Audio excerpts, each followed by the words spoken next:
Hi. So the next topic that I want to discuss is pass by value and pass by reference. ठीक है.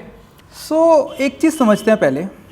अगर मैं लिखता था int I is equal to 5 तो उसका मतलब ये होता था कि एक मेमोरी एलोकेट हो जाएगी जिसके ऊपर 5 लिखा होगा, राइट.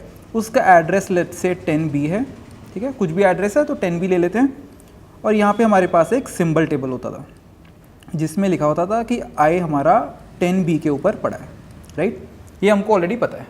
और अगर अगली लाइन में मैं लिखूँगा int j is equal to I तो क्या होगा.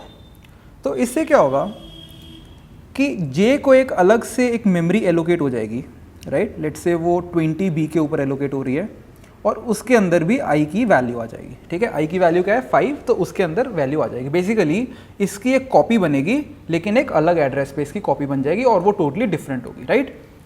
तो सिंबल टेबल में एंट्री जाएगी j के कॉरेस्पॉन्डिंग 20B, राइट. तो अगर मैं नेक्स्ट लाइन में यहाँ पे लिखूँगा j प्लस प्लस तो क्या होगा.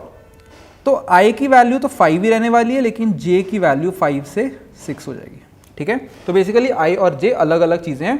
तो I में चेंज करूँगा तो I में चेंज होगा, j में करूँगा तो सिर्फ j में चेंज होगा, right.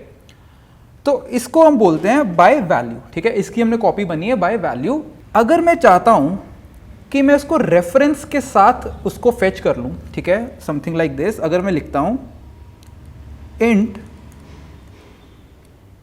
k is equal to I, ठीक है. अगर मैं कुछ ऐसा कुछ लिखता हूँ, ठीक है, ये जो एम्परसेंट साइन यहाँ पे लगा देता हूँ, तो इसका मतलब ये होगा कि k के कॉरेस्पॉन्डिंग भी 10B जाएगा, ठीक है. k के कॉरेस्पॉन्डिंग भी 10B ही जाएगा बिकॉज इस स्टेटमेंट का मतलब है कि k I के एड्रेस को ही रेफर कर रहा है, ठीक है. So if I right k plus plus over here तो बेसिकली यहीं पे चेंज हो रहा है, राइट. तो बेसिकली यहीं पे चेंज हो रहा है बिकॉज k को कुछ अलग से मेमोरी एलोकेट नहीं हो रही है. k भी वही मेमोरी को रेफर कर रहा है, ठीक है, उसी मेमोरी पे पॉइंट कर रहा है. तो अगर मैं k प्लस प्लस लिखूँ या I प्लस प्लस लिखूँ तो उस ब्लॉक में चेंज हो रहा है. तो 10B एड्रेस पे वैल्यू चेंज हो रही है, right.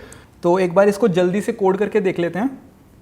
int I is equal to 5, int j is equal to I, right. तो अगर मैं यहाँ पे j प्लस प्लस करता हूँ तो I की वैल्यू अभी भी सेम रहेगी, राइट, जैसे कि हमने ऑलरेडी डिस्कस किया. तो एक काम करते हैं, I और j को एक ही लाइन में प्रिंट कर लेते हैं.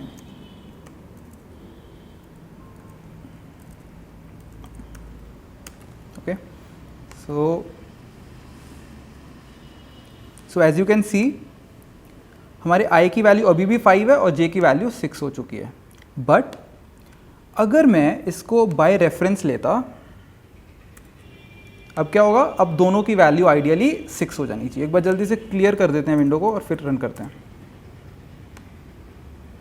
सो अब दोनों की 6 हो चुकी है, ठीक है. तो बेसिकली I और j दोनों सेम मेमोरी पे ही पॉइंट कर रहे हैं, राइट. जो वो 10B हमने लिखा था, जो हमने इनिशियल एड्रेस लिया था 10B, तो उसी के ऊपर पॉइंट कर रहे हैं, ठीक है.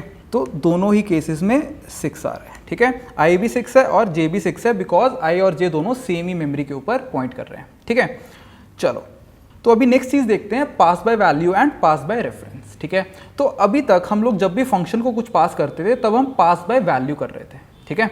तो मैंने एक चीज आपको बताई थी कि हम लोग जब भी, जैसे मैंने इंट I पास किया और वहां पे I प्लस प्लस लिख दिया तो I की एक कॉपी बनती थी और ओरिजिनल नंबर में चेंज नहीं होता था, ठीक है. एक बार जल्दी से करके दिखा देता हूँ फिर से कि लेट्स से मैं इतना कोड कमेंट आउट कर रहा हूँ कि मैंने एक फंक्शन बनाया void इंक्रीमेंट नाम से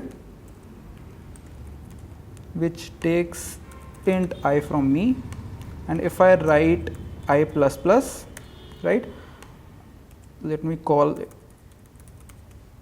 increment I, right. अब मैं अगर प्रिंट करूंगा I को तो क्या होगा. तो अभी भी वैल्यू 5 रह रही है बिकॉज हो क्या रहा है कि जब मैंने I पास कर दिया इंक्रीमेंट को तो उस फंक्शन के अंदर I की एक कॉपी बनी होगी और उस कॉपी में एडिशन हुई होगी, ठीक है. तो ओरिजिनल वैल्यू अभी भी सेम है. बट अगर मैं यहाँ पे एज अ रेफरेंस फेच करता हूँ, ठीक है, एज अ रेफरेंस फेच करता हूँ, इस बार अगर मैं रन करूँगा तो मुझे 6 मिल जाना चाहिए, ठीक है. तो अब मुझे 6 मिल रहा है, राइट. सो आई होप समझ में आ गया है, ठीक है. जब मैं एम्परसेंट साइन नहीं लगा रहा था then it was pass by value, right. तो तब क्या होता था, कॉपी बनती थी उसकी और कॉपी में चेंज होता था, तो ओरिजिनल वैल्यू में चेंज नहीं होता था। लेकिन जब मैंने रेफरेंस पास किया, पास बाय रेफरेंस किया, तब क्या हुआ, तब उसी एड्रेस के ऊपर पॉइंट कर रहा था और उसी में डायरेक्टली चेंज हो गया। So this was pass by reference. Okay, so in the next session I will talk about dynamic allocation. Thank you.